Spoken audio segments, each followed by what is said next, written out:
स्वामी जी देखिए वहां भी अच्छी खासी गर्मी हो गई है और स्टूडियो में गर्मी काफी बढ़ चुकी है। मीनाक्षी और ज्योत्सना ने भी जबरदस्त वर्कआउट करके यहाँ का माहौल गर्मा दिया है।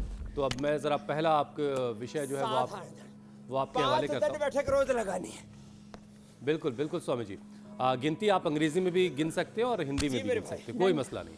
पहाड़ों पर अचानक पारा जो है स्वामी जी -3 से -22 तक जा चुका है और अगले 3 दिनों तक मैदानी इलाकों में सर्द हवाएं चलेंगी, बल्कि चल रही हैं। एनसीआर में तो चल रही हैं। और खबर यह भी है स्वामी जी कि देर से सर्दी आई है, इसलिए देर तक सर्दियां अब रहने वाली भी हैं। यानी मार्च तक लोगों को इंतजाम करना होगा सर्दी से कैसे निपटना है।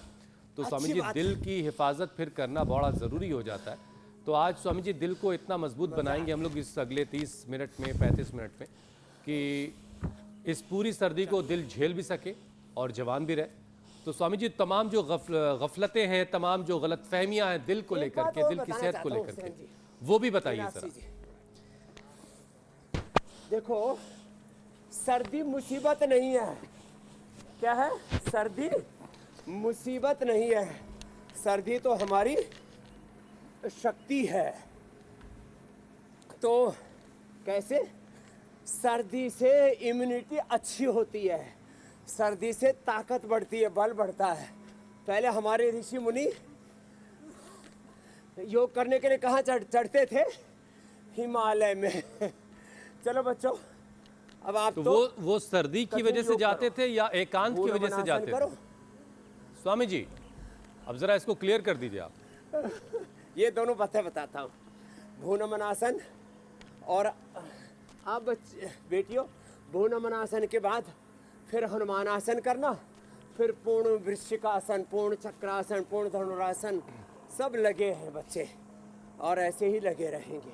तो देखो वो एकांत की वजह से भी जाते थे और हिमालय देवात्माओं का स्थान है, भगवान शिव का स्थान है।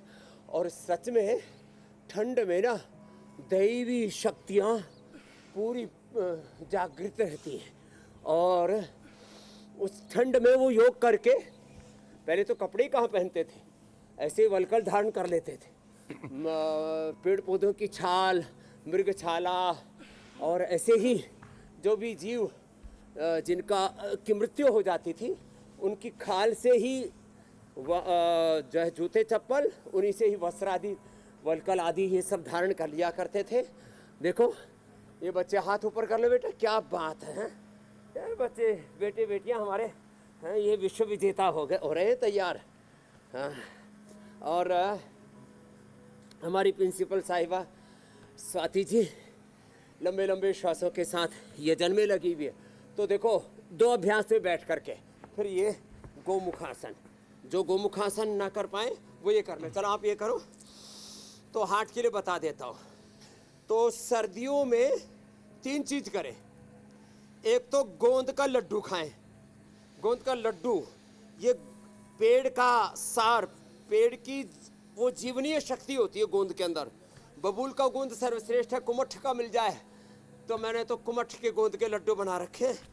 ओहो हो, इतना जबरदस्त रहता है। एक लड्डू खा लो, 1 गिलास दूध पी लो, पूर्ण आहार हो जाता है उसमें। और फिर बॉडी ऐसे फौलादी हो जाती है और ऐसी फ्लेक्सिबल भी, जैसे बेटियां कर रही हैं, इधर बेटे कर रहे हैं ना। इनको देख करके मुझे भारत का भविष्य सुरक्षित दिख रहा है। तो हार्ट के लिए बता रहा हूँ, बचपन से जो गोंद के लड्डू खा लेंगे और ठंड में गोंद के लड्डू खाओ, दूध पियो, हल्दी केसर वाला, च्यवनप्राश वाला, गाजर आंवले का जूस पी लो, 10 महीने का विटामिन ए और फिर तमाम तरह के और पोषक तत्व सारे एंटी एजिंग तत्वों से मिल जाएंगे। गाजर, आंवला, चुकंदर, अनार सब मिलाकर के जूस पी लो।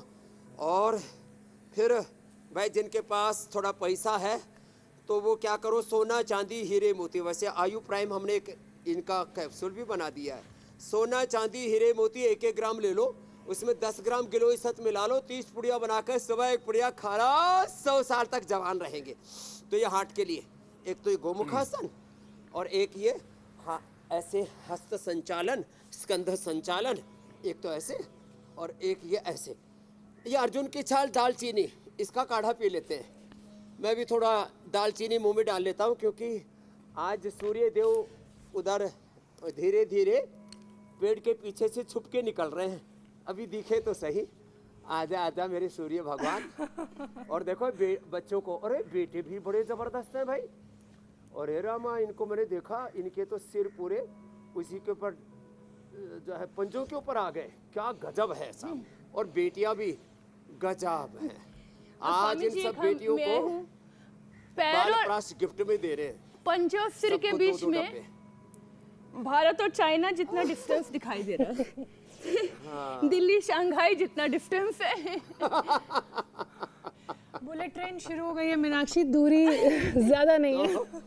तो अर्जुन की छाल, दालचीनी, ज्योत्सना जी, मीनाक्षी जी, खाली पेट ये कार्डियोग्रित, खाने के बाद हृदयामृत, बड़ा जबरदस्त है।